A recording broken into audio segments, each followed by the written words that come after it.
Well, good morning. It is Monday, and this is Passion Week, which means this is the time period when Jesus was in Jerusalem. He had already come in riding on the donkey, and he would spend the next several days teaching and basically schooling all of these religious teachers with incredible wisdom and wit. And so to honor that, I'd just like to go back to a little bit earlier place in Jesus' ministry. He was also in Jerusalem. And this is in John in chapter 7. And I'll begin reading in verse 40. John chapter 7 and verse 40, it says, "Many of the people, therefore, when they heard this saying, said, 'Of a truth, this is the prophet.' Others said, 'This is the Christ.' But some said, 'Shall Christ come out of Galilee?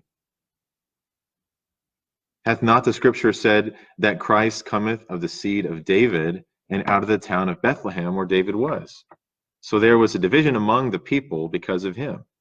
And some of them would have taken him, but no man laid hands on him."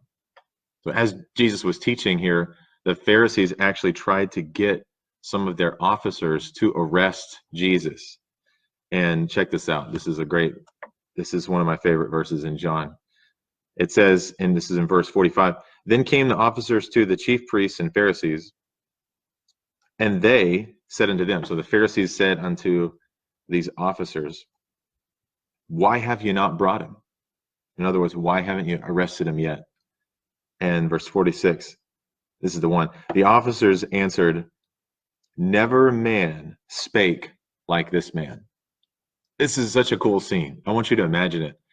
And this is just as true during the Passion Week as Jesus is in Jerusalem for the last time. And here come these officers, and they're ready to arrest him. They're ready to capture him and to take him back and to hold him on some kind of a trial, or maybe even a mock trial. And they get up close enough to where they can hear Jesus talking. And so they're standing there, and they're about to grab him. But as they listen to him speak, their mouth just falls open. And whatever first century handcuffs they got in their hand, they just fall to the ground. And they're just standing there in shock. And they look at each other and they think to themselves, I can't arrest this guy. There's no one in the whole world that can speak like this man. The words, Luke chapter 4 says, they wondered at the gracious words which came out of his mouth.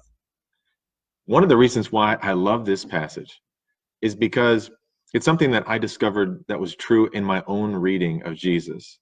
You see, there are a lot of critics of the Bible and a lot of people that want to have all of these different accusations about Christianity. But if you just get away from that for a moment and just look at what Jesus said, just look at his words. When I did this, I couldn't help but be amazed at the incredible words that he was saying. In the first century, he was talking about lifting up those who are meek, those who are lowly. He elevated the status of women and minorities. Jesus talked about the kind of rights that today we only dream of, like loving your neighbor as yourself, or blessing your enemies, or lifting up those who are downtrodden or brokenhearted. He talked about the heart of an offering or gift more than the material of it. When he was referring to this woman, this widow who put in just a couple of coins, and he's talking to his disciples, and he said that she gave more than all of the wealthy who put in a lot of money, and it was because she gave all that she had.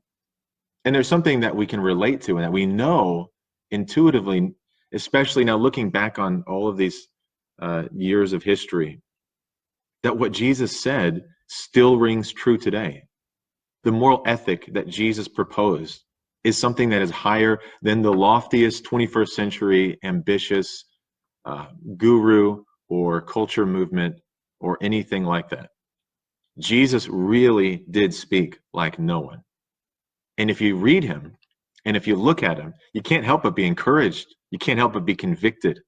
You can't help but wonder at where did this speech come from? It's almost otherworldly. And you know, it's Jesus who said that he came from heaven. He came to earth from heaven, and he came bringing us a message of hope. And that's a message that we need right now, probably more than ever. A message of grace, that we haven't been abandoned or forgotten by God. That the Creator stooped down, he looked at us, and he saw our wickedness, and he saw our ignorance, and he chose in his own sovereign will and his freedom to become a man and to walk with us and to suffer with us, and then to lift up the weight that neither you or I could carry onto his own shoulders. You see, when Jesus was dying on the cross and he said in Luke's gospel, "Father, forgive them, for they don't know what they're doing," he was extending that promise of salvation, of hope, of everlasting life. And friends, that's a message that we can get behind. That's a message that we can join in together in this time, in this culture. We need to be preaching Jesus. And we need to be taking his words and quoting them and sharing them on social media, so that maybe someone around today, some critic or some just general non-believer, some questioner, some thinker, might hear or read the words of Jesus. And maybe like these officers, they would just stop in their tracks and say, maybe they'd realize no one has ever spoke like this man.